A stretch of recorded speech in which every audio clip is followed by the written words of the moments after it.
Salut à vous tous, salut à toi, j'espère que vous allez bien, j'espère que tu vas bien. Si vous êtes ici, si tu es ici, c'est que tu t'intéresses de près ou de loin à la fiscalité, à l'optimisation fiscale et que tu aimerais payer moins d'impôts. Alors on va de suite rentrer dans le vif du sujet et on va voir comment payer moins d'impôts en immobilier pour ton activité et pour ta rémunération.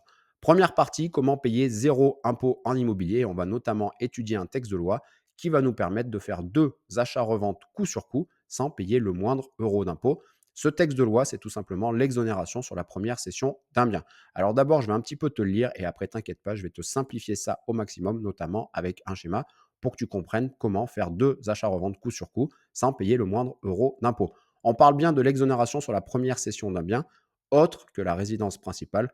Vous le savez sûrement déjà, lorsqu'on revend sa résidence principale et également ses extensions, on est totalement exonéré d'imposition sur la plus-value. Qu'est-ce qui nous dit ce texte de loi? Lorsqu'une plus-value est réalisée sur la cession d'un bien immobilier d'un propriétaire qui n'est pas propriétaire de sa résidence principale et qui a vocation à utiliser le montant de la cession pour l'achat de sa résidence principale, alors la dite plus-value est exonérée. Vous inquiétez pas, je vais vous expliquer ça simplement avec un schéma. Le vendeur ne doit pas être propriétaire directement ou indirectement de sa résidence principale durant les 4 années précédant la vente. L'exonération doit alors être demandée par le vendeur et être mentionnée sur l'acte notarié. On va finir ce texte de loi et après on va le simplifier. L'exonération est définitive si le prix de vente est réemployé en totalité dans l'achat ou la construction de la résidence principale sous 2 ans. Ça peut être majoré si travaux. Si une seule partie du montant de la cession est utilisée pour l'achat de la résidence principale, alors seule une partie de la plus-value est exonérée. Ce qu'il faut retenir, et ça va vous permettre de faire deux achats-reventes coup sur coup sans aucune imposition. Premier critère, il ne faut pas avoir été propriétaire de sa résidence principale 4 années auparavant. C'est pour ça que ça va être une première revente autre que la résidence principale. Dans ce cas-là, si on revend cette résidence et que les sommes réemployées, on l'a vu en totalité ou en partie dans l'achat de la résidence principale, alors c'est la première exonération. Ces sommes réemployées vont être totalement exonérées en tout ou partie selon ce que vous allez réinvestir. Et ensuite, bah ça vous le savez déjà, si vous revendez votre résidence principale et ses extensions, vous êtes totalement exonéré. Ça, c'est le texte de loi classique sur la cession de sa résidence principale. Ça nous permet donc, si on n'a pas été propriétaire de sa résidence principale 4 ans auparavant, qu'on revend un bien et qu'on réinvestit dans sa résidence principale, et qu'ensuite on revend sa résidence principale, de faire deux achats-reventes coup sur coup, totalement exonérés d'imposition. Voilà, entre autres, un des leviers d'optimisation en immobilier pour payer 0 € d'impôt pour faire de l'achat-revente. Deuxième partie, comment optimiser sa fiscalité, comment payer moins d'impôts pour son activité. Eh bien, on va le voir, il y a notamment quelques endroits et quelques, on va dire, zones d'exonération qui nous permettent de totalement ou partiellement être exonérés d'impôts pour son activité. Premier type de zone, les zones franches urbaines, ça c'est les plus connus. Les entreprises concernées par ce dispositif peuvent bénéficier d'une exonération d'impôt sur les bénéfices à 100% pendant 5 ans. Ensuite, c'est dégressif, 60, 40, 20%. Premier zonage, les zones franches urbaines, les ZFU. Deuxième zonage, les zones d'aide à finalité régionale, les AFR. Ça, c'est des aides européennes. Les entreprises concernées par ce dispositif peuvent bénéficier d'une exonération d'impôt sur les bénéfices à 100% encore pendant 2 ans. Et ensuite, comme souvent, c'est dégressif, 75, 50, 25%. Donc, si vous implantez votre siège d'activité, soit dans les ZFU, soit dans les AFR, vous allez pouvoir bénéficier de ces exonérations. Ça, c'est des aides européennes.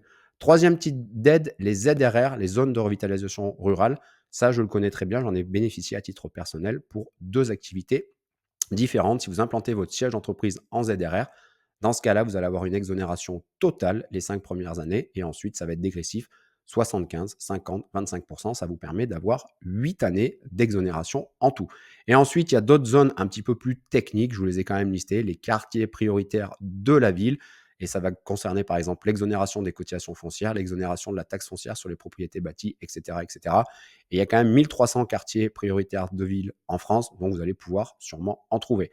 Autre type d'exonération, les BER, les bassins d'emploi à redynamiser. Les entreprises pourront bénéficier d'exonération, et là, ça peut être intéressant.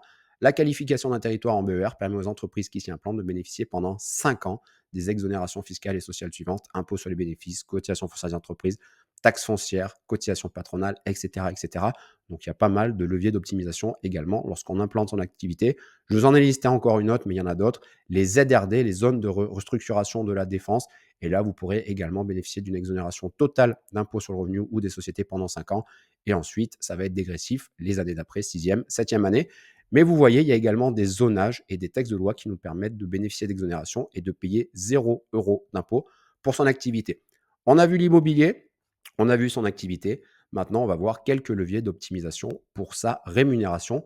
Comment pouvoir se rémunérer, et ça c'est souvent le plus dur à optimiser, la rémunération en tant que salarié ou en tant qu'indépendant, et comment est-ce qu'on peut payer zéro impôt pour sa rémunération et optimiser sa rémunération. Je vous en ai listé quelques-uns.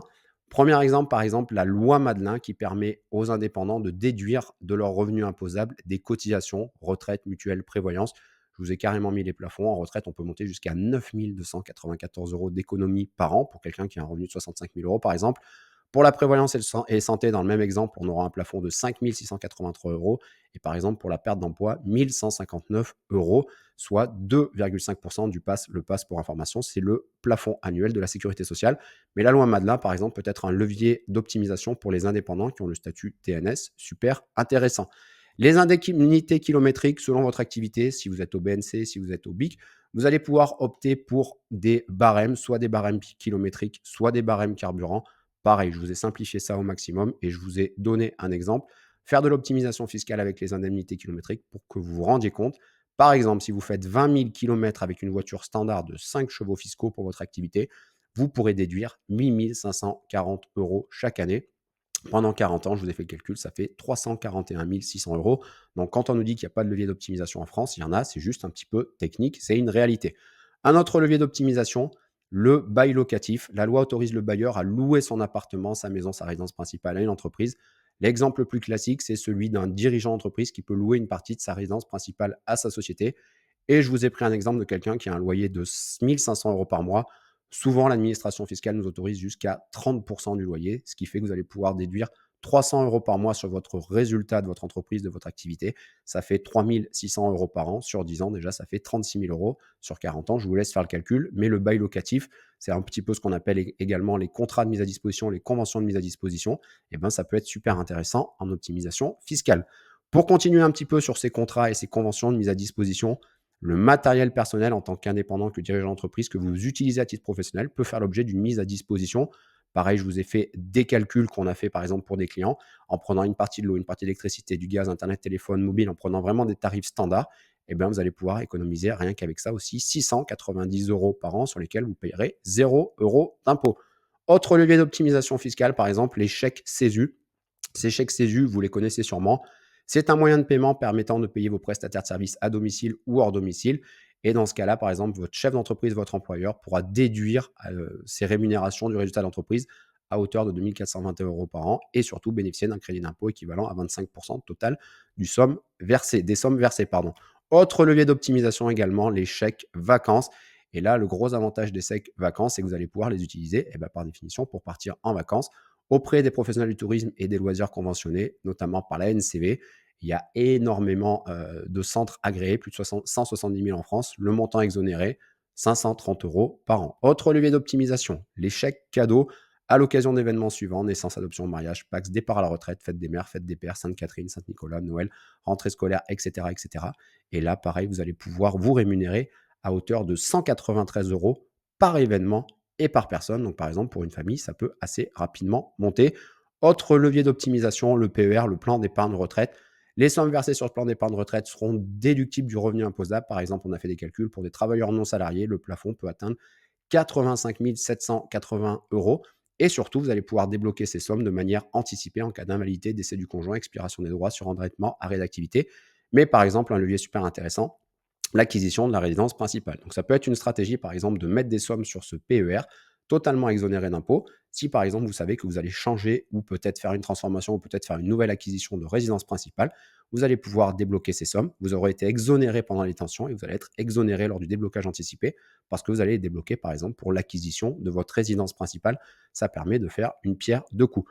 Un autre levier d'optimisation un petit peu moins connu, les contrats de licence et de cession. Un exemple, déposez votre propriété intellectuelle en nom propre, enregistrez un contrat de redevance entre vous et votre société pour exploiter votre marque, et la société vous verse par exemple, alors souvent on prend entre 1 et 12%, souvent on prend 5% de votre chiffre d'affaires chaque année annuellement. Je vous laisse faire les calculs, ça fait de sacrés leviers d'optimisation. Alors des leviers d'optimisation comme ça, j'en ai trouvé plus d'une vingtaine. J'espère vous d'avoir donné pas mal d'informations sur la fiscalité, l'optimisation fiscale. Vous pourrez trouver pas mal d'informations, vous, tout seul. Vous allez sûrement prendre du temps, ça va vous coûter de l'argent, etc. Maintenant, si vous voulez gagner du temps, de l'argent, avoir les informations structurées, résumées et simplifiées, Je vous mettrai un petit lien pour aller plus loin, soit ça sera au-dessus, à côté, en dessous de la vidéo, on va voir ça en montage. Mais j'essaye toujours d'être le plus concis, le plus synthétique et de simplifier au maximum les concepts. Pour en savoir plus, vous pouvez scanner le QR code ou alors sinon, comme je vous disais, vous savez où me trouver, je vous mettrai un petit lien autour de cette vidéo.